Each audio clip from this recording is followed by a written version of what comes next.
యేసులో సమృద్ధి జీవం, సమృద్ధి అయిన ప్రభుని జీవం సమృద్ధిగా మనలను బలపరచు.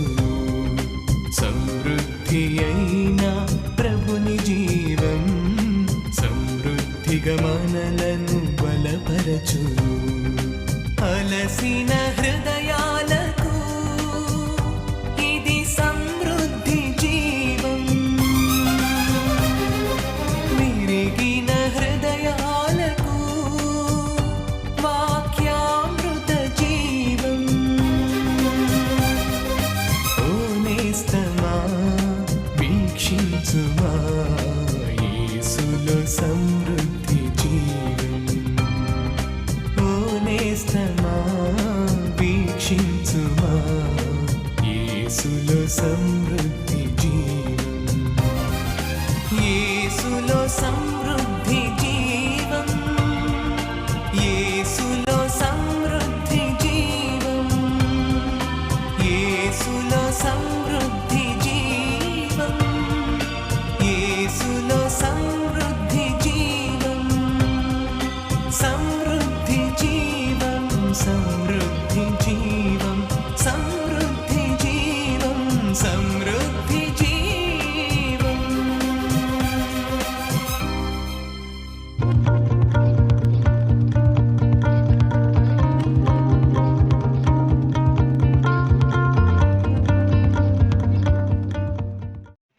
దేవుడిలో లీనమైపోయి దేవుడి మీదే మన ధ్యాస నిలిపి మనం ఆరాధిస్తున్నప్పుడు దేవుడు మన అంతరంగాన్ని దైవికమైన శక్తి చేత దేవుడు నింపుతాడు.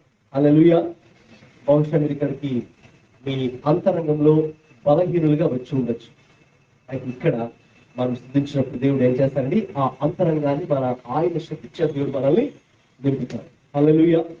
బహుశా మనం ఇక్కడికి అనేక రకాల ఆలోచనలతో అనేక రకాల టెన్షన్స్ తో మైండ్ లో కదండి. ఎందుకంటే ప్రతి ఒక్కరికి ఏవో ఒక రకరకాల సమస్యలు రకరకాల ఆలోచనలతో మనం ఇక్కడ వచ్చి కూర్చొని ఉండొచ్చు. అయితే the moment you begin to praise and worship the Lord, right, something supernatural takes place. మన అంతరంగంలో దైవ సంబంధమైంది దేవుడు ఇంకా ఆయన దాన్ని స్టార్ట్ చేస్తారు. హల్లెలూయా.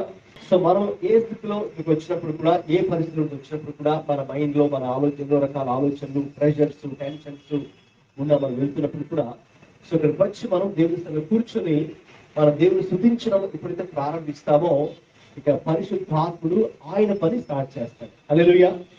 లేక దేవుడు మన హృదయాల్లో ఏది జరగాలో అది దేవుడు స్టార్ట్ చేస్తాడు, రైట్. సో ఎలాగైతే మీ వెహికల్ ని మీరు సర్వీస్ సెంటర్ తీసుకెళ్తే, రైట్, సో టెక్నీషియన్ ఎలాగైతే దాని మీద వర్క్ చేయడం స్టార్ట్ చేస్తారో, సో సేమ్ వే సో మన యొక్క గొప్ప technician, spiritual technician, the Holy Spirit begins his work with us. So ఇక ఆయన తన పని మనలో ప్రారంభిస్తే అద్భుతంగా దేవుడు మనల్ని ముందుకు నడిపిస్తాడు. హల్లెలూయా. అదే మనకున్నటువంటి గొప్ప నిరీక్షణ. అందరూ కూడా మన పరిశుద్ధ గ్రంథాలను ఫిలిప్పీలకు రాసిన పత్రిక 4వ అధ్యాయము 1వ వచనం మాత్రమే చదువుకుందాం.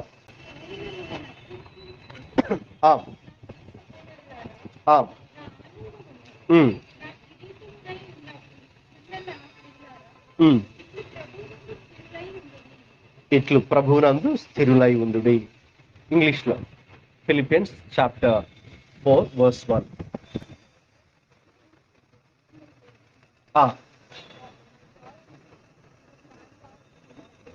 Okay, what does the last part of the verse say? Stand fast in the Lord, like a stand firm in the Lord అని కొన్ని వర్షన్స్ లో ఉంటుంది. లేకపోతే persevere in the Lord అని కొన్ని వర్షన్స్ లో ఉంటుంది. లేకపోతే stand strong అని కొన్ని వర్షన్స్ లో ఉంటుంది. సో ఆ పదం మీరు చివరిలో చదివారు కదండి. ఆ స్టాండ్ ఫర్మ్, లేక స్టాండ్ స్ట్రాంగ్, లేక స్టాండ్, లేక పర్సివియర్ అని ఇంకొక పదం కొన్ని వర్షన్స్ లో ఉంటుంది.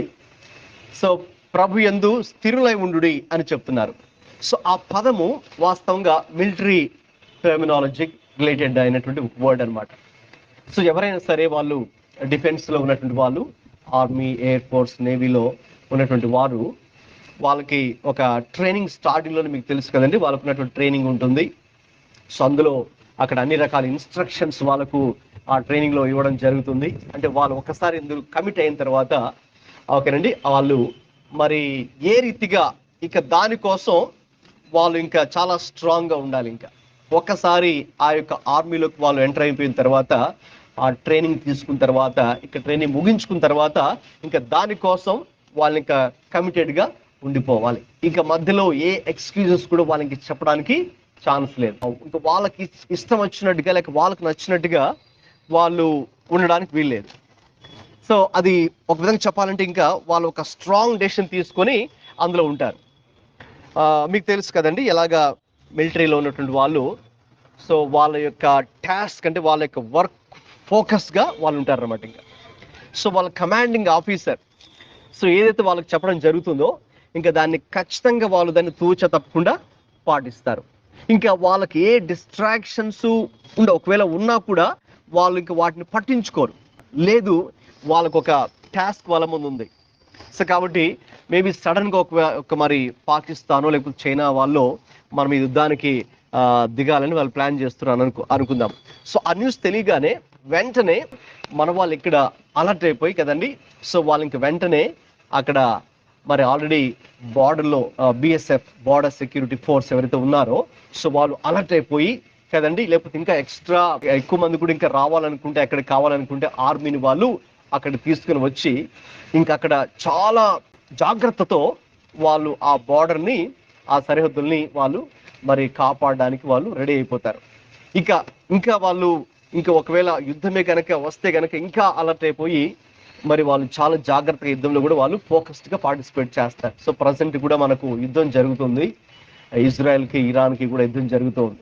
సో మరి ఆ యుద్ధంలో ఇంకొకసారి వాళ్ళు ఎంటర్ అయిపోయిన తర్వాత, సో ఆ విషయంలో వారు ఒక డెసిషన్ తీసుకున్న తర్వాత ఇంకా ఎవరైతే ఉంటున్నారో అందులో మరి వాళ్ళు ఏమాత్రం కూడా భయపడకుండా, శత్రువుని చూచి బెదిరిపోకుండా, పారిపోకుండా, అమ్మో శత్రువులు చాలా బలంగా ఉన్నారు, లేకపోతే వాళ్ళ దగ్గర చాలా ఆయుధాలు ఉన్నాయి, వాళ్ళ దగ్గర చాలా సైన్యం ఎక్కువ ఉంది, రైట్, వాళ్ళ సంఖ్య ఎక్కువ ఉంది, వాళ్ళ ఆయుధాలు ఎక్కువ ఉన్నాయి అని మన వల్ల కాదు, మనం చేయలేమని ఏమాత్రం కూడా వీళ్ళు వెనుకాడరు, ఏమాత్రం కూడా వీళ్ళు ఇక భయపడరు. అంటే ఆల్మోస్ట్ ఇంక చివరికి ఇక చనిపోయేదాకా పోరాడి ఫైట్ చేసి ఇక అవసరమైతే వాళ్ళు చనిపోవడానికి కూడా రెడీగా ఉంటారు. కానీ అయితే భయపడి వెనకకి వెళ్ళే ప్రసక్తి అయితే మాత్రం చాలా మటుకు ఉండదు. ఎందుకంటే వారు తీసుకున్నటువంటి ఆ యొక్క డెసిషన్, ఆ కమిట్మెంట్ ఆ రీతిగా ఉంటుంది, రైట్. అందులో ప్రవేశించిన తర్వాత మనం ఇంకా మన దేశం కోసం లేకపోతే మన యొక్క పర్పస్ కోసం ఖచ్చితంగా చనిపోవడానికైనా సిద్ధంగానే వారు ఉంటారు. సో కాబట్టి పౌలు గారు ఇప్పుడు అటువంటి మిలిటరీ టర్మినాలజీ ఇక్కడ ఉపయోగిస్తున్నారు. మీరు ప్రభునందు స్థిరులుగా ఉండండి, stand fast in the Lord, లేకపోతే stand firm in the Lord, లేకపోతే పర్సివియర్ ఇన్ ద లార్డ్.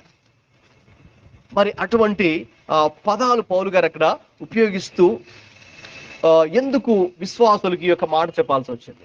మరి ఏ విషయాల్లో మనం స్థిరంగా ఉండాలి?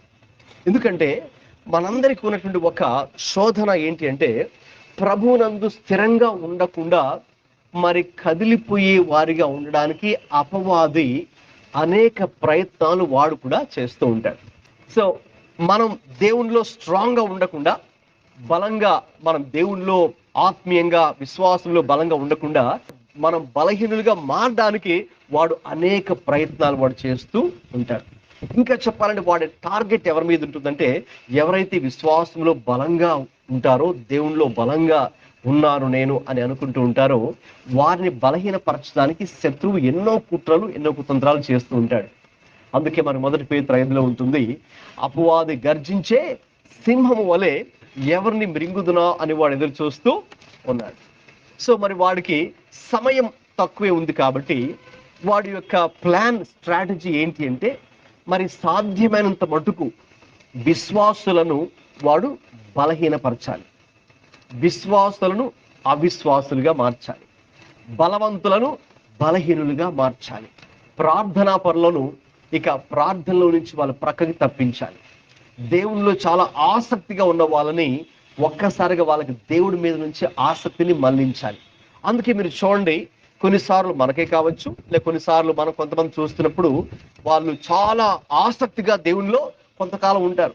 మళ్ళీ కొంతకాలం దాటిన తర్వాత వాళ్ళ ఆసక్తి అలాగలాగా డౌన్ అయిపోతూ ఉంటుంది. లేకపోతే మరి రక్షణ పొందినటువంటి క్రొత్తలో మనందరూ కూడా స్టార్టింగ్ లో మరి చాలా అద్భుతంగా మన ఆత్మీయ జీవితం నడిపించుకుంటూ వచ్చాం. ప్రార్థనలో కావచ్చు కదండి, లేక వాక్యాన్ని ధ్యానించడంలో మరి ఎంతో సమయాన్ని కూడా మనం స్పెండ్ చేయడానికి మరి మనం ఇష్టపడ్డాం. లేకపోతే మరి దేవుని గురించి వేరే వాళ్ళకి చెప్పడానికి, సాక్ష్యాన్ని చెప్పడానికి కూడా మనం భయపడకుండా ఏ చిన్న అవకాశం మనకు ప్రభు ఇచ్చిన ఆ అవకాశాన్ని యూటిలైజ్ చేసుకొని, ఆ ఆపర్చునిటీ మనం యూజ్ చేసుకుని ప్రభుకి మనం సాక్షులుగా ఉంటూ ఉంటాం. అయితే సాతానుడు మరి కొన్ని పరిస్థితుల్ని మన జీవితాల్లో వాడు క్రియేట్ చేసి, కొన్ని సమ్ సార్ట్ ఆఫ్ డిస్టర్బెన్సెస్ వాడు కలగ చేసి, తద్వారా వాడి గోల్ ఏంటండి? వాడి గోల్ ఒకటే, మనము దేవునిలో నుంచి ప్రక్కకు తొలగిపోయి విశ్వాసంలో నుంచి తప్పిపోయి, లేక దేవునిలో ఇక బలంగా స్థిరంగా ఉండకుండా మరి బలహీనులుగా మార్చాలి. ఎప్పుడు అంతే కదండి.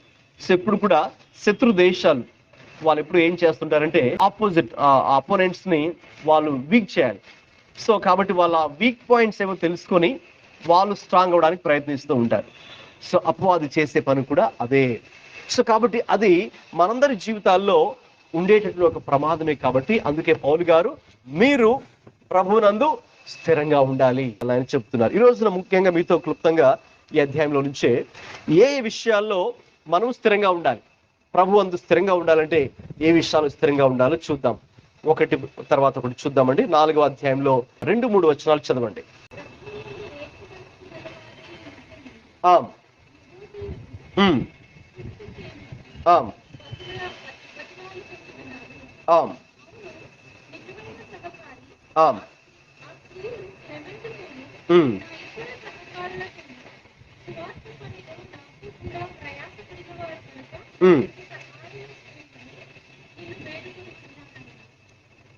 ఆ సహకారుల పేర్లు జీవ గ్రంథమందు వ్రాయబడి ఉన్నవి. గమనించండి, మొట్టమొదటి విషయం, సో ప్రభువునందు మనం స్థిరులుగా ఉండాలంటే ఏ విషయాల్లో స్థిరంగా ఉండాలో ఇక్కడ చూడొచ్చు. మొట్టమొదటిగా ప్రభువునందు స్థిరంగా ఉండాలంటే ఏక మనస్సు గలవారై ఉండాలి. ఇక్కడ పౌలు గారు ఒక 2 స్త్రీల గురించి మాట్లాడుతున్నారు. సో ఒక ఆవిడ పేరు యువోదియ, మరొక ఆవిడ పేరు సుంటుకే. మరి వారు విశ్వాసులు, ఆ ఫిలిప్పీ సంఘంలో ఉన్నటువంటి వారు. తర్వాత పౌలు గారి యొక్క టీంలో కూడా వాళ్ళు ఉన్నారు. ఆయనతో కలిసి పరిచయం కూడా చేశారు. చాలా యాక్టివ్గా వాళ్ళు ఉన్నటువంటి వారే. అయితే కొన్ని కారణాల చేత మరి వాళ్ళు కొంచెం మిస్అండర్స్టాండింగ్స్ వచ్చి మనస్పర్ధలతో వాళ్ళు ఇప్పుడు ఏంటంటే మాట్లాడుకోకుండా వాళ్ళు ఉంటున్నారు. ఐక్యత వారిలో లోపించి ఉంది. కాబట్టి పౌలు గారికి ఎప్పుడైతే ఆ విషయం తెలిసిందో ఒక విధంగా ఆయన వారి పేర్లు కూడా ప్రస్తావించి చివరిని వారిని కరెక్ట్ చేస్తూ, ఇదిగో మీరు కలిసి మళ్ళీ ప్రేమతో ఏక మనస్సు గలవారై యునైటెడ్ గా మీరు మళ్ళీ ఆ యూనిటీని కలిగి జీవించాలని పౌలు గారు చెప్తున్నారు. గమనించండి, వాస్తవంగా మరి వారి పేర్లు అయితే చక్కగా ఉన్నాయి, వాటి పేర్లు కూడా మంచి అర్థాలే ఉన్నాయి. సో యూదియా అన్నప్పుడు స్వీట్ ఫ్రాగ్రెన్స్, మంచి సువాసన. అలాగే సుంటుకే అన్నప్పుడు ఫార్చునేట్, ఓకేనండి, అనేటువంటి మంచి అర్థాల పేర్లు ఉన్నాయి. కానీ వారు ప్రస్తుతానికైతే వారు మరి ఐక్యత లేకుండా కొన్ని మనస్పర్ధల వల్ల వాళ్ళు ఏం చేస్తున్నారంటే దేవుని ప్రేమను వాళ్ళు కలిగి ఉన్నా కూడా దేవుని ప్రేమ వారి జీవితాల్లో చూపించలేకుండా ఉంటూ ఉన్నారు. ఆ రోజున ఫిలిప్పీ సంఘంలో ఆ ఐక్యత అనేది విశ్వాసుల మధ్య లోపిస్తూ ఉండడాన్ని పౌలు గారు చూచి, ఇదిగో మీరు ప్రభువునందు స్థిరంగా ఉండాలి అంటే అది మీకు పనికిరాదు. కాబట్టి ఆ విషయంలో సరి చేసుకుని ఏక మనస్సు కలిగి ఐక్యతతో ఆ యూనిటీని మళ్ళీ మీరు కలిగి యూనిట్ లివ్ ఇన్ హార్మనీ అనే విషయాన్ని పౌలు గారు అక్కడ చెప్తూ ఉన్నారు. నేను చెప్పినట్టుగా మరి ఎప్పుడైతే మనం వీరు ఒకప్పుడు ప్రభువునందు స్థిరంగా ఉన్నటువంటి వారే, అయితే సాతాను ఏం చేసింది, ఏదో ఒక చిన్న విషయాలు తీసుకొచ్చాడు. గమనించండి, చాలాసార్లు మన జీవితాల్లో కూడా పెద్ద పెద్ద విషయాలు అక్కర్లేదు, చిన్న చిన్న విషయాలే సాతాను తీసుకుని వచ్చి మనకు దేవుడు ఇచ్చినటువంటి ఆ యొక్క పీస్ని డిస్టర్బ్ చేయడానికి కదండి, లేక దేవుడు మనకి ఇచ్చినట్టు ఆ యొక్క ఆనందాన్ని వాడు డిస్టర్బ్ చేయడానికి, లేకపోతే మనం ప్రభులో ఎదుగుతుండగా చిన్న చిన్న విషయాలు వాడు తీసుకుని వచ్చి వాడు ఏం చేస్తాడండి, వాడు డిస్టర్బ్ చేసేస్తాడు. డిస్టర్బ్ చేయడం వల్ల అదే ఆసక్తిని కోల్పోయి, ప్రభు మీద మనకున్న ప్రేమను కోల్పోయి, ప్రభు మీద ప్రేమను కోల్పోవడానికి, అలాగే తోటి విశ్వాసుల పట్ల కూడా ప్రేమను కోల్పోవడానికి కూడా సాతానుడు ఆ చిన్న చిన్న అవకాశాలు ఉపయోగించుకుంటాడు. ఇప్పుడు ఆ యొక్క ఇద్దరు స్త్రీల జీవితంలో అదే జరిగింది. చెప్పాలంటే వాళ్ళు చక్కగా ప్రార్థనా పరులు, ఆత్మీయ పరులు, పౌలు గారితోనే కలిసి ఆయన టీంలో ఉంటూ దేవుని సేవ చేస్తున్న వారే. అయితే ఆ చిన్న మిస్అండర్స్టాండింగ్స్ వల్ల వారు ఆ ఐక్యతను కోల్పోవడం జరుగుతుంది. నేను ముందే మీకు చెప్పాను, ఎందుకు మనం స్థిరంగా ఉండాలంటే సాతానుడు మనల్ని స్థిరంగా ఉండనివ్వడు. వాడు ఏదో ఒక చిన్న పరిస్థితులు వాడు క్రియేట్ చేస్తూ ఉంటారు. కాబట్టి ఈ పరిస్థితుల్లో ఆ సిచ్యువేషన్ వాడు క్రియేట్ చేశారు. సో ఇప్పుడు పౌలు గారు ఆ విషయాన్ని గ్రహించిన వారై, చూడండి మీరు ఇప్పుడు అలా ఉండొద్దు, మీరు ఇప్పుడు కలిసి మరి ఏక మనసు కలిగి జీవించాలి. సో పౌలు గారు ఇప్పుడు ఇంకొక స్త్రీ సహాయాన్ని కోరుకుంటున్నారు అక్కడ. సో అక్కడ అదిగో మీరు ఏం చేయాలి, ఒక మధ్యవర్తిగా ఉండి వాళ్ళిద్దరిని మళ్ళీ కలపండి, మళ్ళీ వారిద్దరిని మీరు ఏకం చేయండి అని అక్కడ నిజమైన సహకారి అని సంబోధిస్తూ అక్కడ మీరు మళ్ళీ కలిసి జీవించాలని వారు చెప్తూ ఉన్నారు. కాబట్టి ఇక్కడ ఆ ఏక మనస్సు అనేది మనలో ఉండాలి. ఆ ఐక్యత ఎప్పుడైతే మనలో ఉంటుందో నిజంగా అప్పుడు మనం ప్రభులో స్థిరంగా ఉన్నట్టు. అందుకే చూడండి, ఆదిమ సంఘస్థులు వారిలో కూడా వారి మధ్య కూడా కొన్ని చిన్న చిన్న పరిస్థితులు వచ్చాయి. అయితే వాళ్ళు ఏం చేశారండి, వాటి వెంటనే పరిష్కరించారు. ఉదాహరణకు ఆదిమ సంఘంలో మీరు చూస్తే అపోస్తలుల కార్య 6వ అధ్యాయంలో ఈ విషయం ఉంటుంది. అక్కడ ఒక చిన్న సమస్య వచ్చింది. మరి గ్రీక్ భాష మాట్లాడేటువంటి వారు హెల్నీయుల మధ్య, హెబ్రీ భాష మాట్లాడేటువంటి యూదుల మధ్య ఒక చిన్న మిస్అండర్స్టాండింగ్ వచ్చినప్పుడు వెంటనే అది అపోస్తలుల దృష్టికి వచ్చింది. సో వాళ్ళు వెంటనే దాన్ని ఆ విషయంలో ప్రార్థన చేసి దాన్ని వాళ్ళని కూర్చోబెట్టి ఆ యొక్క ప్రాబ్లమ్ని సాల్వ్ చేశారు. సో ఇంకా దాన్ని ఇంకా వాళ్ళు డ్రాగ్ చేయలేదన్నమాట. లేకపోతే ఇంకా దాన్ని ఇంకా ఎక్కువ చేసేసి అక్కడ ఉన్నటువంటి దేవుని యొక్క సమాధానాన్ని కోల్పోయేటట్టుగా వాళ్ళు చేయలేదు. కానీ ఆ సమస్యను పరిష్కరించి మళ్ళీ వారు బ్యాక్ టు యూనిటీ అగైన్. ఎందుకంటే మనం కలిసి మనందరూ కూడా ప్రభుకు చెందిన వారం కదండి. So we all belong to the Lord. కాబట్టి మనకి ఎటువంటి డిఫరెన్సెస్ ఉన్నప్పటికీ కూడా, లేక ఒకవేళ ఎటువంటి డిస్టర్బెన్సెస్ ని సాతానుడు తీసుకుని వచ్చినా కూడా, అటువంటి పరిస్థితులన్నింటినీ కూడా మనము ప్రార్థనా పూర్వకంగా పరిష్కరించుకోవచ్చు. So there is a solution in the Lord. లేక దేవుని యొక్క వాక్యంలో, దేవుని సన్నిధిలో పరిష్కారం ఉంది. కాబట్టి ఏదో ఒక ఎక్స్క్యూజ్ మనం చెప్పి ఐక్యతను కోల్పోయేటట్టుగా అది మనకు దారి తీయడానికి వీలు లేదు. అందుకే పౌలు గారు మీరు ప్రభులో స్థిరంగా ఉండాలి అంటే ఏం చేయాలండి, మనకున్నటువంటి మనస్పర్ధలైనా, డిఫరెన్సెస్ ఆఫ్ ఒపీనియన్స్ అయినా ఇవన్నీ కూడా మనం ప్రక్కన పెట్టి ఒకరినొకరు క్షమించుకొని, వాస్తవమే మన మనుషులు కాబట్టి భూమి మీద కొన్ని పరిస్థితులు మనకు ఎదురవుతుంటాయి. అయితే మనం ఏం చేయాలండి, ఒకరినొకరు మరి అర్థం చేసుకుంటూ, ఒకరినొకరు క్షమించుకుంటూ, యేసుక్రీస్తు కలిగిన మనస్సు మనం కలిగి ఉండాలి కదండి. అందుకే ఇదే ఫిలిప్పీ పత్రికలో 2వ అధ్యాయం 5వ వచనంలో పౌలు గారు ఒక మాట అన్నారు, క్రీస్తు యేసునకు కలిగిన ఈ మనస్సు మీరును కలిగి ఉండి. అది చెప్పడానికంటే ముందు పైన ఒక మాట అన్నారు, చెప్పండి అది కూడా, దట్స్ ఇంట్రెస్టింగ్. మీలో ప్రతివాడును తన సొంత కార్యములను మాత్రమే కాక ఇతరుల కార్యములను కూడా చూడవలెను. ఇప్పుడు ఈ పరిస్థితిలో మరి అక్కడ ఉన్న వచ్చినటువంటి ఆ సమస్యను బట్టి మనం ఆలోచిస్తే, ఆ ఇద్దరు స్త్రీల గురించి ప్రస్తావిస్తూ, ఇంకొక మధ్యవర్తి గురించి కూడా పౌలు గారు మాట్లాడుతూ, మీరందరూ కలిసి మళ్ళీ ఏక మనసు కలిగి జీవించండి అని చెబుతూ, ఇప్పుడు అలా జీవించాలంటే మనకు క్రీస్తు యేసును కలిగిన ఆ మనస్సు మనకు కావాలండి. ఈ భూమి మీద మరి మనం ఒకరిని క్షమించాలంటే ఎవరి మనసు కావాలండి, క్రీస్తు మనస్సే కావాలి. మనకున్న మనస్సు అయితే బహుశా క్షమించలేకపోవచ్చు, రైట్. సో ఒకరిని అర్థం చేసుకోవాలన్నా, ఒకరిని క్షమించాలన్నా, ఒకరికి సహాయం చేయాలన్నా, రైట్. సో మనకు ఎవరి మనసు కావాలండి, క్రీస్తు మనస్సు మనకు కావాలి. ఆ క్రీస్తు మనస్సు కలిగినప్పుడే ఇక వి గో బియాండ్, ఓకేనండి, మన యొక్క లిమిటేషన్స్, మన యొక్క వీక్నెసెస్, మనకున్నటువంటి పరిస్థితుల నుంచి మనం దాటుకొని ముందుకు వెళ్ళి మరి ఒకరికి సహాయం చేయాలంటే క్రీస్తు యేసును కలిగిన ఆ మనస్సు మనకు కావాలి. సో అందుకే మనం ప్రతిరోజు ప్రభువా మీ మనస్సు నాకు దయచేయండి, ఎందుకంటే ఈ పరిస్థితుల్లో మరి నేనైతే దేవా ఇలాగ స్పందించొచ్చేమో. అందుకే యువోదయ అలాగే సింతుకే వారి యొక్క మిస్అండర్స్టాండింగ్స్ లో మరి వాళ్ళు ఉంటూ ఉన్నారు. అయితే ఇప్పుడు వాళ్ళిద్దరికి కావాల్సింది క్రీస్తు మనసు. సో ఆ క్రీస్తు మనసు ఉంటే ఏం జరుగుతుందంటే అప్పుడు మరి ఒకరినొకరు అర్థం చేసుకోగలరు, లేక ఇతర కార్యాలు మరొకరు చూడగలరు, ఒకరికొకరు హెల్ప్ చేసుకోగలరు, రైట్? సో వారు ఐక్యతతో జీవించగలరు. సో కాబట్టి మనం ఏక మనస్సు గలవారై ఉండాలంటే, రైట్, సో ఆ యూనిటీ మనకు కావాలి అంటే క్రీస్తు యేసున కలిగిన ఆ మనస్సు మనకు కావాలి. అప్పుడు మాత్రమే మరి మనం స్థిరంగా ప్రభులో ఉండగలం. అందుకే ఆ రోజుల్లో ఆదిమ సంఘం అర్లీ చర్చ్ వారు ఏం చేశారంటే, వారికి అప్పటికప్పుడు కొన్ని ఇష్యూస్ వస్తున్నప్పుడు కూడా వెంటనే వారు ఏం చేస్తారండి, ప్రేయర్ చేసి ప్రేయర్ఫుల్గా వాటిని సాల్వ్ చేసుకునేవారు, ప్రార్థనా పూర్వకంగా వాటిని పరిష్కరించుకునేవారు. సో పౌలు గారు కూడా అదే చెప్పారు, ఒకవేళ మీకు ఏమైనా ఇష్యూస్ కనుక ఉంటే మీలోనే మీరు మళ్ళీ బయటకు వెళ్ళాల్సిన అవసరం లేకుండా, ఎందుకంటే ఇంకొక నెగిటివ్ ఎగ్జాంపుల్ కూడా మీకు చెప్తాను. కొరింథు అనే ఒక స్థలం ఉంది. కొరింథులో మీకు తెలుసు సంఘం ఉంది కదండి. కొరింథీయులకు రాసిన పత్రికలు పౌలు గారు రాస్తారు. సో అందులో వాళ్ళకేంటంటే వాళ్ళకు కొన్ని సమస్యలు వచ్చినప్పుడు విశ్వాసులు ఏం చేశారంటే బయటకు వెళ్ళిపోయారు. ఎక్కడికి? న్యాయస్థానాలకు వెళ్ళారు, కోర్ట్స్కి వెళ్ళారు. సో అక్కడ మాకు తీర్పు తీర్చండి అని. అక్కడ ఎవరుంటారు తీర్పు తీర్చడానికి? అన్యులు ఉంటారు, రైట్? కాబట్టి వాళ్ళు తీర్పు తీరుస్తారు, వాళ్ళకు అండర్స్టాండింగ్ ప్రకారం వాళ్ళు తీర్పు తీరుస్తారు. వాళ్ళేం బైబిల్ ముందు పెట్టుకుని న్యాయం చెప్పరు కదండి.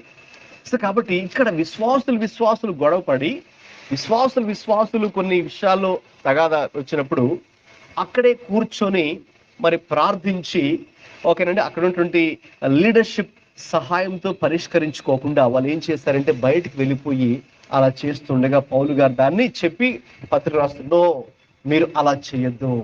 ఎందుకంటే మనకే సొల్యూషన్స్ ఉన్నాయి, ప్రభువారు మనకున్నారు. కాబట్టి ప్రేయర్ఫుల్ గా మీకు ఉన్నటువంటి సమస్యలు మీరు సాల్వ్ చేసుకోవచ్చు. మీరు అన్యుల దగ్గరికి వెళ్తే you will not get proper solution కదండి. అన్యుల దగ్గరికి వెళ్తే మనకి we don't get the right solution, in fact we get the wrong solutions. So కాబట్టి అందుకే పౌలు గారు చెప్తున్నారు మనం ఇక్కడే పరిష్కరించుకోవాలి. ఎందుకంటే ఆదిమ సంఘం మనం చేశారు. సో అటువంటి మనస్సు గనక మనం కలిగి ఉంటే ఎస్, యూనిటీ ఈజ్ పాసిబుల్. అప్పుడు మరి మనము ఐక్యతతో జీవించవచ్చు, తద్వారా మనం ప్రభులో స్థిరంగా ఉండవచ్చు. రెండో విషయంలోకి వెళ్దామండి. ఇదే ఫిలిప్పీకి తిరిగి వద్దాం. 4వ అధ్యాయానికి 4వ వాక్యం ఒకసారి చదవండి. ఎల్లప్పుడూ ప్రభునందు ఆనందించుడి, మరలా చెప్పుదును ఆనందించుడి. గమనించండి, మనం ప్రభువునందు స్థిరులుగా ఉండాలి అంటే మొదటిగా నేను చెప్పాను ఏక మనస్సు గలవారై మనం ఉండాలని. రెండవదిగా ప్రభువునందు లేక ప్రభువును బట్టి ఆనందించేవారిగా ఉండాలి. ఎవరిని బట్టి అండి? ప్రభువును బట్టి ప్రభువు యందు ఆనందించేవారిగా ఉండాలి. అది చాలా అర్థంతో కూడుకున్నటువంటి స్టేట్మెంట్ అది. ఎందుకంటే ఆయన ఆ మాటలు ఎప్పుడు చెప్తున్నారంటే ఆయన చెరసాలలో ఉండి బాధను అనుభవించి నిందలను అవమానాన్ని అనుభవిస్తూ ఆ మాటలు చెప్తున్నారు. మరి ఒకవైపు బాధలు అనుభవిస్తూ అలా చెప్పడం సాధ్యమేనండి. వాస్తవంగా ఆయన ఎప్పుడైతే చెరసాల్లో వేయబడ్డాడో, కొట్టబడి రోడ్ల మీద ఈడ్చబడి చెరసాల్లో వేయబడ్డాడో, మరి ఆయన ఆ విషయం తెలుసుకుని బిలీవర్స్ అందరూ అక్కడికి వచ్చారు. ఎఫెసులో ఉన్నటువంటి విశ్వాసం అందరికి వచ్చి ఇంకా వాళ్ళే ఏడుస్తూ వాళ్ళే ఆయనకు ఆఫరింగ్స్ ఇచ్చి వాళ్ళు ఏడుస్తూ వాళ్ళు బయట ఉన్నారు. అయితే ఇప్పుడు పౌలు గారేమో చెప్పాలంటే ఇంకా ఆయన వీళ్ళని కంఫర్ట్ చేస్తూ ఉన్నారు. యాక్చువల్ చెప్పాలంటే ఆయన బాధ అనుభవించిన ఆయన వీళ్ళని కంఫర్ట్ చేస్తూ, లేదు మీరేమీ అలాగా బాధపడకండి, ఇంకా చెప్పాలంటే ఈ యొక్క బంధకాలను బట్టి సంతోషించండి, దేవుడు వీటిని మన మేలు కొరకే మారుస్తాడు, దీని వెనుక ఒక ఉద్దేశం ఉంటుంది. కాబట్టి మీరైతే ప్రభునందు ఆనందించండి, ప్రభువుని బట్టి మీరు ఆనందించండి. ఇది ఎలా సాధ్యం? ఒకవైపు మనకేమో సమస్యలు ఉన్నాయి, మరొక వైపు మరి ప్రభువుని బట్టి సంతోషించగలమా? Can we really rejoice in the Lord when we have struggles? అది ఆలోచిస్తే సాధారణంగా మనకు బయట కలిగే పరిస్థితుల వల్ల మనం కొన్నిసార్లు హ్యాపీగా ఫీల్ అవుతాం, కొన్నిసార్లు బాధపడతాం. సో బయట కలిగేటువంటి పరిస్థితులను బట్టి. అయితే ఇప్పుడు పౌలు గారు చెప్తున్నటువంటి ఈ యొక్క ఆనందం ఉందే, ఈ Joy, it is not just happiness, it is beyond happiness. ఈ హ్యాపీనెస్ అనేది, సంతోషం అనేది మనకేంటంటే through outward circumstances, right? So ఎవరైనా మనకి ఏదైనా మంచి జరిగితే, లేక ఎవరైనా మనకి ఏదైనా ఇస్తే అప్పుడు you get happy. You become happy కదండి. అయితే ఈ హ్యాపీనెస్ గురించి కాదు పౌలు గారు మాట్లాడుతుంది. మనలో ఆల్రెడీ దేవుడు మనకు సంతోషము అనే ఆత్మ ఫలాన్ని దేవుడు మనకు ఇచ్చారే, దాన్ని బట్టి నీవు సంతోషించు. అంటే ఆ సంతోషం ఎవరిచ్చారు మనకు? దేవుడు ఇచ్చారు. అది ఎవరిని బట్టి మనం పొందుకున్నాం? దేవుడిని బట్టి. మీలో ఎవరు నివాసం చేస్తున్నారు? దేవుడు నివాసం చేస్తున్నారు. కాబట్టి నీలో ఉన్నటువంటి ఆ దేవుడిని బట్టి, దేవుడు నీకు ఇచ్చినటువంటి ఆ ఆనందాన్ని బట్టి నీవు సంతోషించు. కానీ నువ్వు ఇప్పుడు ప్రజెంట్ వెళుతున్నటువంటి ఈ యొక్క స్ట్రగుల్స్ ఏవైతే ఉన్నాయో, ఏవైతే ఈ యొక్క హార్డ్షిప్ ని ఫేస్ చేస్తూ ఉన్నావో, బయట ఈ కష్టతరమైన పరిస్థితులు, దాన్ని బట్టి నువ్వు కృంగిపోద్దు, కానీ ప్రభువుని బట్టి నువ్వు సంతోషించు. అర్థం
మనకి ఏదైనా ఒక చిన్న సమస్య వచ్చినప్పుడు రెస్ట్లెస్గా ఫీల్ అయిపోతుంటాం. అయితే మనం ప్రభులో స్థిరంగా ఉండాలంటే సహనం ఉండాలి. సో ఆ సహనం ఉన్నప్పుడు, ఆ పేషెన్స్ మనలో ఉన్నప్పుడు, రైట్, ఆ పేషెన్సే మనల్ని ప్రభులో స్ట్రాంగ్గా ఉండేట్టుగా మనల్ని చేస్తుంది. సో అది మనకు చాలా ప్రాముఖ్యం. ఇప్పుడు అది కూడా ఎలా సాధ్యమంటే, ఇప్పుడు నేను చెప్పే ప్రతిదీ కూడా మనం చూస్తామే ఫిలిప్పీ 2:5 క్రీస్తు యేసున కలిగిన ఈ మనస్సు మీరును కలిగి ఉండుడి. ఎందుకు? ఆయనలో సహనం ఉంది, యేసుక్రీస్తులో సహనం ఉంది. సహనం ఉంది కాబట్టి ఆయన శత్రువులు అతన్ని తిడుతూ ఉన్నా, దూషిస్తూ ఉన్నా, ఆయన ముఖం మీద ఉమ్ము వేస్తూ ఉన్నా, మరి భయంకరమైన సిలువ అతని మీద మోపి మరి అతన్ని కొరడాలతో కొడుతూ ఉన్నా, ఆయన ఆ సహనాన్ని ప్రదర్శించారు అని మనకు హెబ్రీ పత్రిక 12వ అధ్యాయంలో రాయబడి ఉంది. చూడండి ఒకసారి, హెబ్రీ పత్రిక 12:2.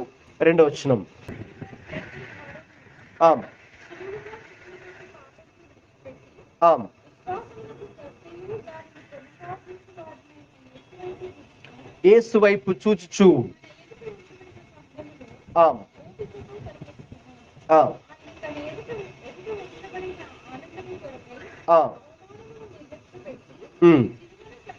సిలువను సహించి గమనించండి. యేసుక్రీస్తు ప్రభు ఆయన్ని సిలువ వేస్తున్నప్పుడు, ఆ సైనికులు కొరడాలతో కొడుతూ ఉన్నప్పుడు, అతన్ని అవమానపరుస్తూ ఉన్నప్పుడు, అతని ముఖం మీద ఉమ్ము వేస్తూ ఉన్నప్పుడు, మరి ఆయా రకాలుగా ఉంటున్న పరిస్థితులు కూడా అవన్నీ కూడా చూడండి సహించి అని అక్కడ ఉంది. అంటే అవి సహించాలి అంటే ఏ లక్షణం ఉండాలండి? సహనం ఉండాలి. మనలో సహనం ఉన్నప్పుడే, ఆ పేషెన్స్ ఉన్నప్పుడే మనం వాటిని, ఆ దెబ్బలనైనా, ఆ అవమానమైన, ఆ నింద అయినా మనం వాటిని సహించగలుగుతాం, భరించగలుగుతాం. ఎందుకంటే ఆయన కూడా ఎందుకు భరించాడు? అవి భరించడం ద్వారా వచ్చే లాభం ఏంటి? ఈరోజు నీవు కూడా సహనంతో ఎందుకు జీవించాలి? ఎందుకు నేను సహనంతో జీవించాలంటే, తద్వారా రాబోయే రోజుల్లో నీవు సహనాన్ని కలిగి జీవిస్తే నీవు తద్వారా ఏది పొందుకుంటావండి? మన ఎదుట ఉంచబడిన ఆనందము కొరకై. యేసయ్య ఆ రోజున సిలువ సహించాడు కాబట్టి తర్వాత ఏది పొందుకున్నాడండి? 3వ రోజున పునరుద్ధానం చెందాడు. ఆ ఆనందంలో పాలిభాగస్తుడయ్యాడు, విజయాన్ని పొందుకున్నాడు. రైట్? సో మనం కూడా సహనాన్ని కలిగి ఉంటే రేపొద్దున మనకు ప్రభు ఇచ్చే రివార్డ్ ఏంటి అంటే, ఈ భూమి మీద ఆ రివార్డ్ ఉంటుంది, పరలోకంలోకి వెళ్ళిన తర్వాత కూడా ప్రభు మనకు ఆ రివార్డ్ ఇస్తారు. రైట్? సో ఆ యొక్క ఆనందము అనే రివార్డు మనకున్నది. ఆ రివార్డ్ ఉంది కాబట్టి ఈరోజు మనం ప్రభు కొరకు దేనినైనా మరి మనము సహించగలుగుతాం. ఒరిస్సాలో గ్లాడిస్టైన్స్ ఆమె మరి తన భర్తను అలాగే 2 కుమారులను మరి చంపినప్పుడు ఆమె చాలా బాధ అయితే ఉంది. అయితే ఆమె ఎవరైతే చంపారో తన భర్తను, 2 కుమారుల్ని, వారిని క్షమించి వేసింది. మీడియా వాళ్ళు, ప్రెస్ వాళ్ళు వచ్చి అడుగుతున్నప్పుడు కూడా, ఇదిగో ఎవరైతే నా భర్తను, 2 కుమారుల్ని చంపివేశారో నేను వారిని ప్రభు ప్రేమను బట్టి నేను క్షమిస్తూ ఉన్నాను. సో వాళ్ళందరూ కూడా షాక్ అయ్యారు. అంటే ఈమెలో ఆ పేషెన్స్ ఎలా ఉంది? ఆ మూమెంట్లో ఎవరు పేషెన్స్ చూపించరు, ఇంపేషెంట్గా ఉంటారు, రెస్ట్లెస్గా ఉంటారు కదండి. ఇంకా వెంటనే గట్టి కేకలేసి అరుస్తూ, ఇదిగో ఎవరైతే నా భర్తని, కుమారులు చంపేస్తారో వాళ్ళు పట్టుకోమని అడుగుతున్నారు, లేకపోతే వాళ్ళని చంపేమని అడుగుతున్నాను అని మాట్లాడతారు మామూలుగా అయితే కదండి. వాళ్ళని ఉరిశిక్ష తేయండి, అది ఇది అని మాట్లాడతారు. అయితే ఈమె చాలా కామ్ స్పిరిట్, అదే పేషెన్స్, అదే ఆ యొక్క సహనం అంటే. ఆమె దాన్ని మరి ఎలా భరించింది? ఆమె చెప్పింది, నా యేసయ్యను కూడానండి ఇలాగ సిలువలో ఆయన వేలాడి తీస్తున్నప్పుడు ఆయనే ఒక మాట అన్నారు, ఒక ప్రార్థన కూడా చేశారు, తండ్రి వీరేమి చేయుచున్నారో వీరు ఎరుగరు గనక వీరిని క్షమించండి అని ఆయనే చెప్పారు. కాబట్టి నేను ఆ దేవుని నమ్ముకున్నానండి బాబు, కాబట్టి అందుకే నేను కూడా నా శత్రువులను ఈరోజు నేను క్షమించగలుగుతూ ఉన్నాను. నాకు ఆ సహనం ఎలా వచ్చిందంటే, నాకు నేనుగా అదేమి నేను సంపాదించుకోలేదు, నా యేసయ్యను బట్టి నాలో ఆ సహనం వచ్చింది అని ఆమె చెప్పడం జరిగింది. కాబట్టి యేసయ్య ఆయన ఈ భూమి మీద ఉన్నప్పుడు ఆయనకి ఎదురవుతున్నటువంటి ఆ యొక్క అవమానములను, నిందలను, దెబ్బలను సహించినప్పుడు ఏం జరిగింది నెక్స్ట్ అంటే, వెంటనే ఆనందము. అదే 3వ రోజు జరిగినటువంటి పునరుద్ధానం. సో ఈ రోజున క్రీస్తు కొరకు సహనము కలిగి ఉదాహరణకు పౌలు గారే అక్కడ సహనాన్ని కలిగి ఆయన జీవించినప్పుడు ఏంటి ఆ ఆనందం అంటే, ఆయన జైల్లో ఉండి సహనాన్ని ప్రదర్శించినప్పుడు ఆ జైలు అధికారి, ఆ జైలు సూపరింటెండెంట్ ఫ్యామిలీ అంతా రక్షించబడ్డారు. అదే కాదు, అక్కడ గొప్ప అద్భుతం కూడా జరిగింది. ఏంటి ఆ యొక్క అద్భుతం అంటే, మరి ఒక్కసారిగా మరి అక్కడ ఆ భూకంపం రావడం, ఆ యొక్క చెరసాల తలుపులు బద్దలైపోవడం, వారికి ఇవ్వబడిన సంఖ్యలు అన్నీ కూడా మరి విడిపోవడం. అంత మాత్రం కాదు, ఆ రోజు ఆ యొక్క చెరసాల అధిపతి ఆయన ఒక్కడే కాదు, మరి వీళ్ళని వాళ్ళ ఇంటికి తీసుకెళ్ళి మొత్తం వాళ్ళు ఫ్యామిలీ అందరూ కూడా ప్రభువుని విశ్వాసం ఉంచి మరి రక్షించబడ్డారు. అది గొప్ప ఆనందం కాదంటారా? గొప్ప ఆనందమే. అందుకొరకే ఈ యొక్క సహనము అవసరం. ప్రభువులో నీవు స్థిరంగా ఉండాలి అంటే మరి ఆ యొక్క సహనము చాలా చాలా ప్రాముఖ్యమైంది. సో ఈ రోజున ప్రభు మనకు ఆ సహనం ఇవ్వాలని మనం ప్రార్థించాలి. అయితే న్యాచురల్గా మనలో ఆ సహనం ఉండదు కదండి. సో పేషెన్స్ ఉండదు, ఇంపేషెన్స్ ఉంటుంది. సూపర్ న్యాచురల్గా అయితే ప్రభు మనకు ఆ పేషెన్స్ ఇస్తారు. సో అప్పుడే పరిశుద్ధాత్మ మన మీదకి వచ్చినప్పుడు ఆయన ఇచ్చేటటువంటి ఆ ఆత్మ ఫలమే సహనం. అందుకే మన గలతీ పత్రిక 5లో fruit of the Holy Spirit గురించి రాబడినప్పుడు అక్కడ ఆ పేషెన్స్, సహనము అనేది కూడా ఒక ఆత్మ ఫలము. సో ఆ ఆత్మ ఫలం మనం కలిగి జీవిస్తే there is a great reward for that. So ఆ రివార్డ్ మనం పొందుకోవాలన్నదే ప్రభు యొక్క ఉద్దేశం. సో కాబట్టి ఈ లోకంలో మనం ఉన్నప్పుడు కొన్నిసార్లు కొన్ని నిందలు లేక కొన్ని బాధలు మనము అనుభవించక తప్పదు. అందుకే ప్రభు అన్నారు, లోకం మొదట నన్ను ద్వేషించింది కాబట్టి లోకం మిమ్మల్ని కూడా ద్వేషిస్తుంది. యోహాను సువార్త ఎక్కడ ఉందన్న మాట, యోహాను సువార్త 15వ అధ్యాయంలో ఆ మాట ఉంటుంది. 18వ వచనంలో, లోకము మిమ్మును ద్వేషించినట్లా మీకంటే ముందుగా నన్ను ద్వేషించనని మీరు ఎరుగుదురు. సో కాబట్టి మనం ఈ లోక సంబంధులు కామని 19లో రాయబడి ఉంది. కాబట్టి లోకం మొదట నన్ను ద్వేషించింది కాబట్టి మిమ్మల్ని కూడా ఆటోమేటిక్గా ద్వేషిస్తుంది. ఎందుకంటే మీరు నా ఫాలోవర్స్ కాబట్టి, మీరు నన్ను వెంబడిస్తున్నారు కాబట్టి. క్రీస్తునే లోకం ద్వేషించినప్పుడు ఇక క్రైస్తవుల్ని కూడా లోకము ద్వేషిస్తుంది. అప్పుడు మనము చూపించవలసిన లక్షణం ఏంటండి? సహనం, పేషెన్స్. సో అది ఉన్నప్పుడు there is going to be a great reward for that. దానివల్ల నష్టమేమో అని అనుకోకండి. దానివల్ల మనము ఎలాగా you will be strong in the Lord. So ఎవరు ప్రభులో స్థిరులుగా ఉంటారంటే సహనము కలిగిన వారు మాత్రమే ప్రభులో స్థిరంగా ఉంటారు. అసహనాన్ని కలిగిన వారు స్టెబిలిటీ ఉండదు. సో కదండి, వాళ్ళు ప్రతి చిన్న వాటికి అటు ఇటుగా ఊగిసలాడిపోతూ ఉంటారు. సో స్టెబిలిటీ వారిలో ఉండదు. సో మనం ప్రభులో స్థిరంగా ఉండాలంటే సహనాన్ని కలిగి ఉండాలి. ఇక తర్వాత ఫిలిప్పి 4:6 చదవండి.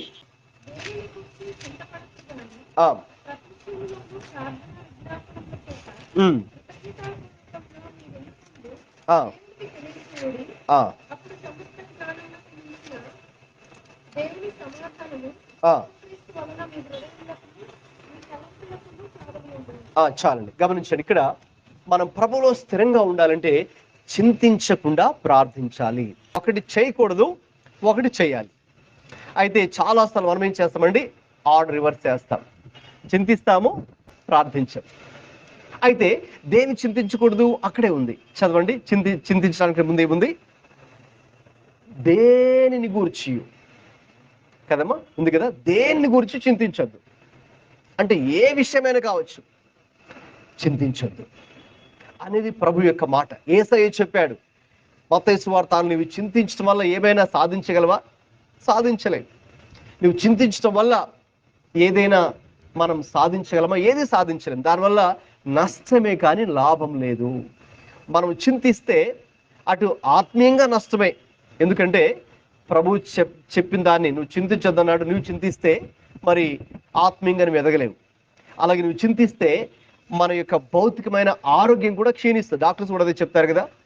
మీకు కనుక బీపీ డెవలప్ అయిపోయింది అనుకోండి, వాళ్ళు చెప్తారనమాట, మరి ఉప్పు కారంతో తగ్గించడం పాటుగా మీరేం దేని గురించి కూడా టెన్షన్ పడొద్దమ్మా అంటారు. ఓకేనా? సో అన్నెసరీ టెన్షన్ తీసుకోవద్దు, అప్పుడు మన యొక్క బీపీ ఇంకా పెరుగుతుంది. సో మనం చింతించడం వల్ల ఇంకా మనకి భౌతికంగా, స్పిరిచువల్గా డ్యామేజ్, భౌతికంగా కూడా ఫిజికల్ కూడా మనకి డ్యామేజ్. అయితే ప్రభు ఏమన్నారైతే దేని గురించి చింతించద్దు. మరేం చేయాలండి? ఆ పరిస్థితి ఉంది కదా, నాకు ఈ ఫలానా పరిస్థితి కదా, మరి ఏం చేయాలి, దాన్ని బట్టి చింతించకుండా ఏం చేయాలి. న్యాచురల్గా అదే నేను చెప్పాను, సాతానుడు చేసే వాడి యొక్క స్ట్రాటజీ ఏంటంటే మనం ప్రభువులో స్థిరంగా ఉండనివ్వకుండా వాడు కొన్ని మన పరిస్థితులు క్రియేట్ చేసి దానివల్ల ఏం చెప్తాడు, వాడు చూడు నీకు ఆ ప్రాబ్లం ఉంది, చూడు నీకు ప్రాబ్లం ఉంది, కాబట్టి ఏం చేయి, చింతించు, కూర్చొని వర్రీ చేయి దాని గురించి అని సాతానుడు చెప్తుంటాడు. అయితే దేవుడు చెప్తున్నాడు, డోంట్ వర్రీ, నువ్వు దేని గురించి కూడా నీవు చింతించొద్దు. మరేం చేయాలి, అది చేయొద్దు, ఇది చేయి. మరేం చేయాలని చింతించకుండా ప్రార్థించు. ఏ విషయంలో ప్రార్థించు, అక్కడే ఉంది ప్రార్థన, ఇక్కడ ముందు ఏముందండి అక్కడ, ప్రతి విషయంలోనూ. సో దేనిని గురించి చింతించొద్దు, మరేం చేయాలి, ప్రతి విషయంలోనూ ప్రార్థించు. కాబట్టి ఈ రోజున నీకు వ్యక్తిగతంగా ఏదైనా సమస్య ఉన్నా, మన ఇంటిలో ఒక సమస్య ఉన్నా, ఆర్థికంగా ఆరోగ్య విషయాలు ఏదైనా సమస్య ఉన్నా, లేకపోతే మన బంధువుల ఎదురు నుంచి మనం ఏదైనా ఒక ప్రాబ్లం ఫేస్ చేస్తూ ఉన్నా, లేకపోతే మన నేబర్స్ నుంచి మీరు ఏదైనా ప్రాబ్లం ఫేస్ చేస్తూ ఉన్నా, మీరు ఎక్కడైతే వర్క్ చేస్తున్నారో అక్కడ మీకు ఏదైనా కొన్ని రకాల టెన్షన్స్ ఫేస్ చేస్తున్నా, ప్రాబ్లమ్స్ ఫేస్ చేస్తున్నా, నేమ్ ఇట్ ఎనీథింగ్. ఎందుకంటే బైబిల్లో ఉంది, ప్రతి విషయంలోనూ ప్రార్థించండి. మీరు బయటికి వెళ్ళే ముందు ప్రార్థించండి, వర్క్ స్టార్ట్ చేయడానికంటే ముందు ప్రార్థించండి. అందుకే పిల్లలకు నేను చెప్తుంటాను, ఎగ్జామ్ హాల్కి వెళ్ళిన తర్వాత కూడా మీరు ఏం చేయాలి, ఫస్ట్ డైరెక్ట్ పేపర్ తీసుకొని ఎగ్జామ్ రాయొద్దు. ఫస్ట్ మీరు ఏం చేయాలి, అలా కూర్చొని ఫస్ట్ ప్రేయర్ చేసుకోండి. ప్రేయర్ చేసే మీరు ఎగ్జామ్ రాయడం స్టార్ట్ చేయాలి. లేదు మీ వెహికల్ స్టార్ట్ చేస్తున్నారు, ఒక ప్లేస్కి వెళ్తున్నారు, ఫస్ట్ ఏం చేయాలి, డైరెక్ట్గా డ్రైవ్ చేయకండి. ఫస్ట్ మీరు ఏం చేయాలి, ప్రేయర్ చేసి అప్పుడు మీరు స్టార్ట్ చేయాలి, రైట్? సో ఏదైనా కొత్తగా ఒక పని స్టార్ట్ చేస్తున్నారు, సో ప్రార్థన చేసే మీరు స్టార్ట్ చేయాలి. సో ఒక వ్యక్తిని మీరు ఫేస్ చేయబోతు ఇంటర్వ్యూకి వెళ్తున్నారు, ఫస్ట్ ఏం చేయాలండి, ప్రేయర్ చేసి ఆ ఇంటర్వ్యూకి మీరు వెళ్ళాలి. ఒక వ్యక్తి మీరు సువార్త చెప్పాలనుకుంటున్నారు, ఫస్ట్ మీరు ఏం చేయాలి, డైరెక్ట్ సువార్త చెప్పండి. ఫస్ట్ ఏం చేయాలి, ప్రార్థించి అప్పుడు ఆ వ్యక్తికి సువార్త చెప్పాలి. ఒక చోటుకు మీరు వెళ్ళాలనుకుంటున్నారు, ఒక హౌస్ మీరు విజిట్ చేయాలనుకుంటున్నారు, ఫస్ట్ ఏం చేయాలి, ప్రేయర్ చేసి అప్పుడు మీరు అక్కడికి వెళ్ళాలి. మీ నాన్ క్రిస్టియన్ ఫ్రెండ్స్ మీరు వెళ్ళాలనుకుంటున్నారు, రైట్? సో ఫస్ట్ మీరు ప్రేయర్ చేసి వెళ్ళాలి. ఎనీథింగ్, ఫర్ ఎవ్రీథింగ్, ప్రతి విషయంలోనూ ప్రార్థన. అయితే దేని గురించి చింతించొద్దు, ప్రతి విషయంలో ప్రార్థించు. ఎందుకు, నీవు ఇలా చేస్తే ప్రభువునందు మీరు ఎలా ఉంటారండి, స్థిరులుగా ఉంటారు. You will be strong in the Lord. లేకపోతే ప్రతి విషయంలో నువ్వు చింతిస్తున్నావు అనుకో, you will not be strong, you will become weak. ప్రతి విషయంలో చింతిస్తూ ప్రార్థన చేయకుండా ఉంటే ఏం జరుగుతుందండి, థింక్ అదర్వైజ్. ఇంకొక యాంగిల్లో ఆలోచిస్తే, మీరు చింతిస్తూ ప్రార్థించకుండా ఉంటే you will not be strong in the lord. ప్రభులో మనం బలంగా మనం స్థిరులుగా మనం ఉండం, ప్రభులో అస్థిరులుగా మారిపోతాం. మనం ప్రభులో స్టేబుల్గా ఉండం. లేక ఏ చిన్న సమస్యనైనా కూడా అది మనకు భయాన్ని తీసుకొని వస్తుంది, అది మనకు కలవరాన్ని తీసుకొని వస్తుంది, రైట్? ఇక మన దృష్టిని ప్రభు మీద కాకుండా మన దృష్టిని పరిస్థితి మీద తీసుకెళ్లేదుగా అది చేస్తుంది. అయితే మీరు అలా ఉండద్దు. మీరు ఏం చేయాలంటే, ఎలా ఉండాలంటే, దేని గురించి చింతించద్దు కానీ ప్రతి విషయంలో మీరు ప్రార్థించాలి. అదండి ఒక విషయం. ఇక తర్వాత 8-9 వచనాలు చదవండి.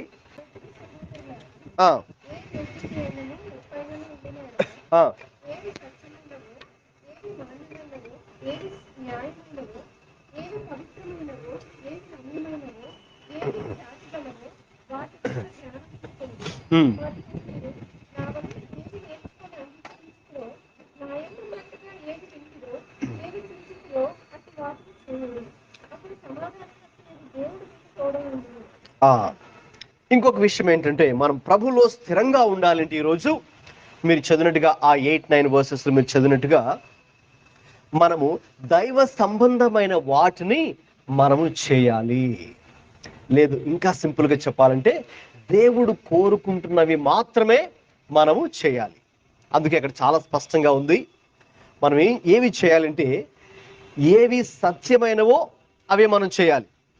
అంటే ఈ లోకంలో కొన్ని ఏమున్నాయండి, అసత్యమైనవి కూడా ఉన్నాయి. మనం వాటిని విశ్వాసులుగా, దేవుడు వాటిని నిషేధించాడు, మనం చేయకూడదు. తర్వాత ఏవి చేయాలంటే, ఏవి మాన్యమైనవో లేక ఏవి న్యాయమైనవి, అంటే దానికి అర్థం నెగిటివ్గా ఆలోచిస్తే అన్యాయమైనవి కూడా ఉన్నాయి, వాటి మరి మనము చేయకూడదు. ఇంకేముందండి, ఏవి పవిత్రమైనవో, అంటే ఈ లోకంలో కొన్ని అపవిత్రమైనవి కూడా ఉన్నాయి, వాటిని మనం చేయకూడదు. అలాగే ఏవి రమ్యమైనవో, ఏవి ఖ్యాతి గలవో, అంటే ఏవి మంచివో దేవుని దృష్టిలో, మనుషుల దృష్టిలో కాదు, లోకం దృష్టిలో. ఎందుకంటే మనుషులు వాళ్ళు తప్పులు చేస్తూ కూడా, లేక పాపం చేస్తూ కూడా అది పాపం కాదని అనుకుంటారు, లేక దాన్ని సమర్థించుకుంటారు క్రైస్తవేతరులు. సో అయితే మనకు అది పాపమే. సో ఉదాహరణకు వాళ్ళు ఒక బూతు మాట, ఒక చెడ్డ మాట మాట్లాడడం వాళ్ళకి అది పాపంగా అనిపించకపోవచ్చు. అయితే మనకు బైబిల్ ఏముందండి, ఆ బూతు మాట పాపమే, చాలా స్పెసిఫిక్గా కూడా బైబిల్లో దాని గురించి ఉంది. సో అలాగా మనకు ప్రతిదీ కూడా దేవుడు క్లారిటీతో దేవుడు తన వాక్యంలో తెలియచేశారు. దేవుని బిడ్డలుగా ఏది మనం చేయాలి, ఏది మనం చేయకూడదు, మన ప్రవర్తన ఏ రీతిగా ఉండాలి, మన ప్రవర్తన ఏ రీతిగా ఉండకూడదు. సో ఆ విషయంలో రైట్. సో మనం గనక వాటిని జాగ్రత్తగా తీసుకొని ప్రభువు కోరుకుంటున్నట్టుగా మనం చేస్తే, ప్రభువు చెప్పినట్టుగా మనం చేస్తే, అప్పుడు మాత్రమే నీవు దేవునిలో ఎలా ఉంటావండి, స్థిరంగా ఉంటావు, బలంగా ఉంటావు. రైట్. నీవు కూడా ఇతరులకు కూడా నువ్వు ఇంకా చెప్పేటటువంటి ఒక స్టేజ్లో నీవు ఉండగలుగుతావు. ఎప్పుడంటే దైవ సంబంధమైనవి, లేక దేవుడు చెప్పినవి, దేవుడు కోరుకుంటున్నవి నీవు చేసినప్పుడు మాత్రమే.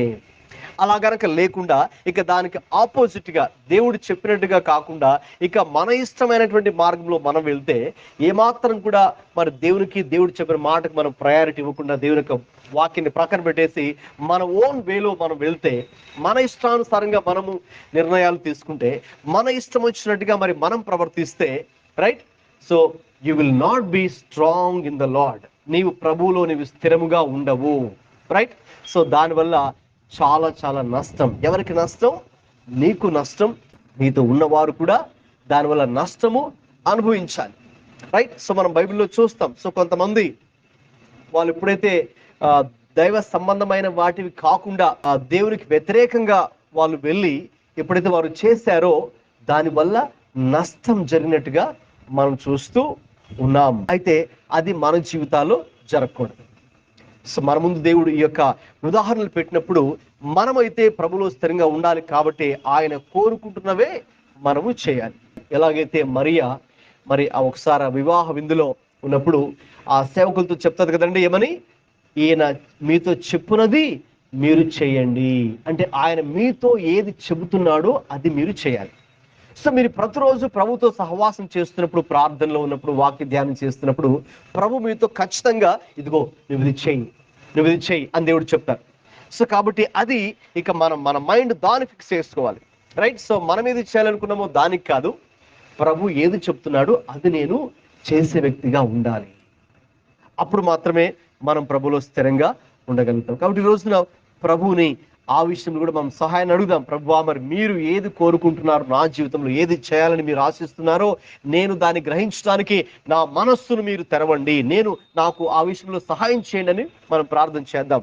ఇక చివరిగా సరే 11, 12 చదవండి డైరెక్ట్ గా.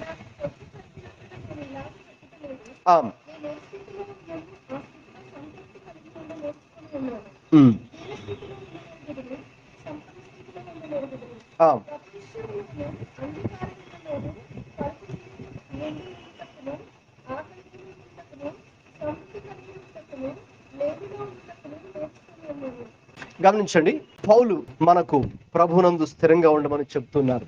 సో ఎలా ఉండగలం? చివరిగా ఈ వచనాలు బట్టి చూస్తే, learning to be content by trusting in the lord. మనము సంతృప్తిని కలిగి ఉండుట ద్వారా, అలాగే ప్రభు యందు అన్ని విషయాల్లో అన్ని సమయాల్లో విశ్వాసం ఉంచుట ద్వారా మాత్రమే నీవు ప్రభులో స్థిరంగా ఉండగలవు. ఎందుకంటే మన జీవితాల్లో మరి అన్నిసార్లు మనకు పరిస్థితులు మరి మనం కోరుకున్నట్టుగా ఉండవు. ఈ మాటలు చెప్తున్న పౌలు గారే అంటున్నారు. ఏమన్నారు ఆయన అక్కడ? నేను కొదువ కలిగి మరి ఉండ ఎరుగుదును, దీనస్థితిలో ఉండ ఎరుగుదును, సంపన్నస్థితిలో ఉండ ఎరుగుదును. అంటే అన్ని మనం కావాలనుకున్నవన్నీ కోరుకుని అన్ని చక్కగా మనకు అన్ని కూడా ఉన్నటువంటి ఆ యొక్క స్థితి, ఓకేనండి, అది ఉంది. రైట్. తర్వాత ఆయన కోరుకున్నవి ఏమీ లేనప్పుడు చాలా దీనస్థితిలో ఉండడం కూడా ఆయనకి ఎక్స్పీరియన్స్ ఉంది. సో 2 ఎక్స్పీరియన్సెస్ ఉన్నాయి. సో మనకు కూడా మన జీవితాల్లో ఆ 2 ఎక్స్పీరియన్సెస్ మనకు ఎదురవుతూ ఉంటాయి.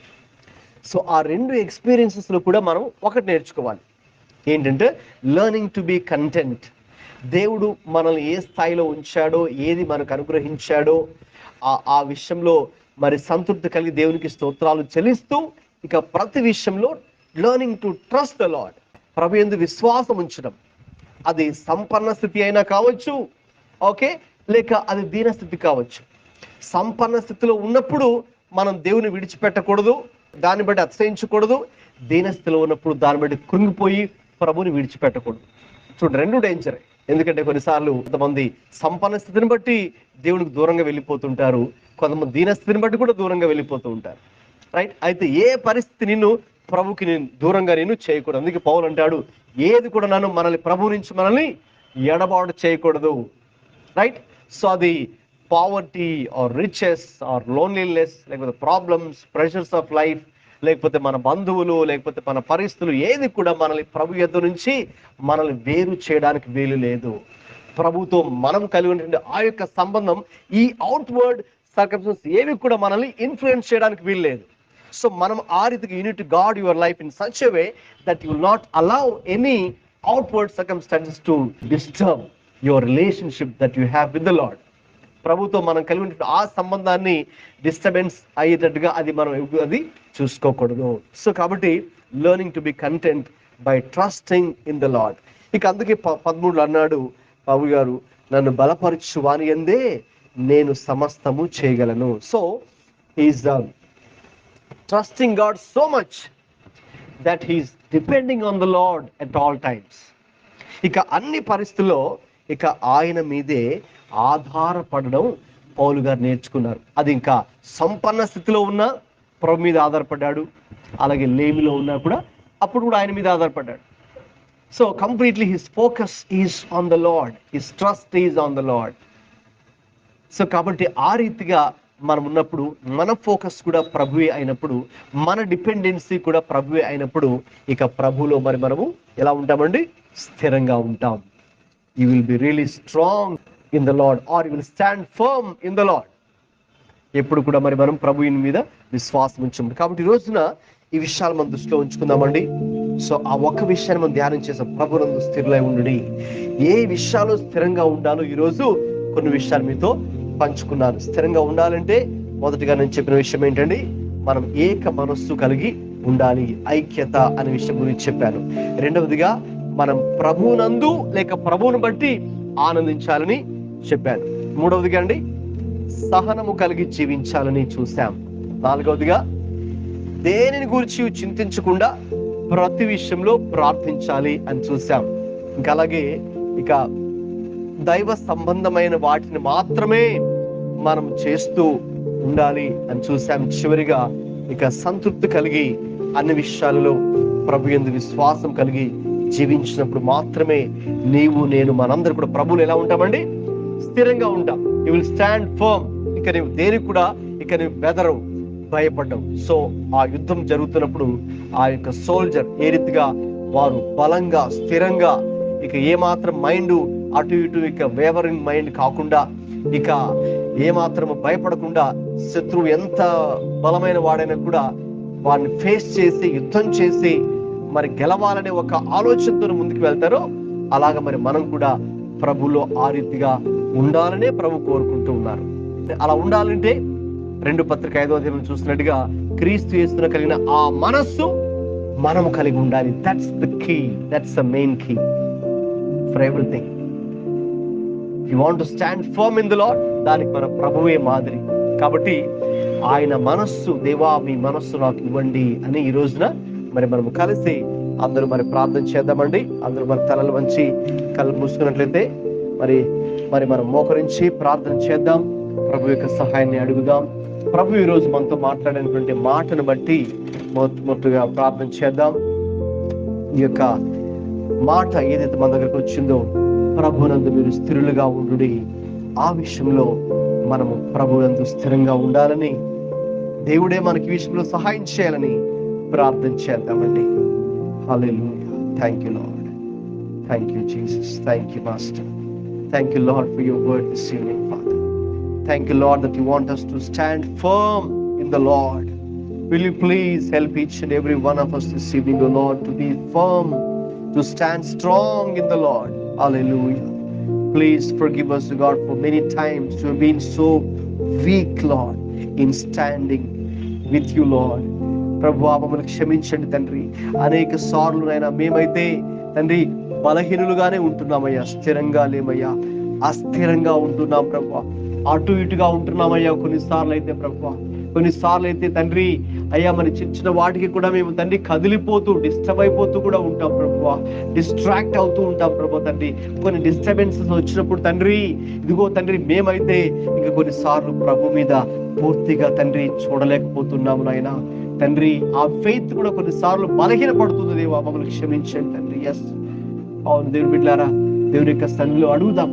దేవా మీరు కోరుకున్నట్టుగా ప్రభునందు మేమైతే అన్ని సార్లు స్థిరంగా లేమయ్యా, ఒప్పుకుంటున్నామయ్యా, నిజమైతే ఒప్పుకుంటున్నాం. దయచేసి నన్ను క్షమించండి. ఇక ఈ విషయంలో ఈ రోజు ఇది మొదలుకొని నాకు సహాయం దయచేయమని అడుగుతున్నానయ్యా. అవును మీరే చెప్పారు కదా తండ్రి, ప్రభులో స్థిరంగా ఉండాలి అంటే నాయన ఏక మనస్సు, ఆ ఐక్యత కలిగి ఉండాలని చెప్పారు నాయన. అలాగే ప్రభునందు ఆనందించాలని, ప్రభువుని బట్టి ఆనందించాలని మీరు చెబుతున్నారు ప్రభువా. అలాగే సహనము కలిగి జీవించాలని, పేషెన్స్ కలిగి జీవించాలని మీరు చెబుతున్నారు ప్రభువా. దేవా అలాగే దేని గురించి చింతించకుండా అన్ని విషయాలు ప్రార్థించమని కూడా చెబుతున్నారు తండ్రి. అలాగే దేవుడు కోరుకున్నట్టుగానే మీరు చెబుతున్నవి మేము చేయాలని కూడా ప్రభువా మరి దైవ సంబంధమైనవి చేయాలని మీరు కోరుతున్నారు తండ్రి. లోక సంబంధమైనవి, అదైవికమైనవి ప్రభువా మేము చేయకూడదు, సాతానుకి పాపానికి అయ్యా సంబంధించినవి మేము చేయకూడదని కోరుకుంటున్నారు. మేము అలా ఉండడానికి కూడా కృప చూపించండి. ఇంకా అలాగే ప్రతి విషయంలో అయ్యా సంతృప్తి కలిగి అన్ని విషయాలు ఇక ప్రభువు యందు విశ్వాసం ఉంచి వారిగా మేము ఉన్నప్పుడే స్థిరంగా ఉంటామని మీరు చెప్పారు. కాబట్టి ప్రభువా ఈ మాటను బట్టి మీకు స్తోత్రాలయ్యా. ఈ మాటలను ఇప్పుడు మా హృదయంలోకి తీసుకుంటున్నాం ప్రభువా. మేము అందరూ కూడా ఈ మాట ప్రకారంగా జీవించడానికి మాకు కావాల్సిన శక్తిని, కృపను, అభిషేకమును కూడా దయచేయమని కూడా అడుగుతున్నామయ్యా.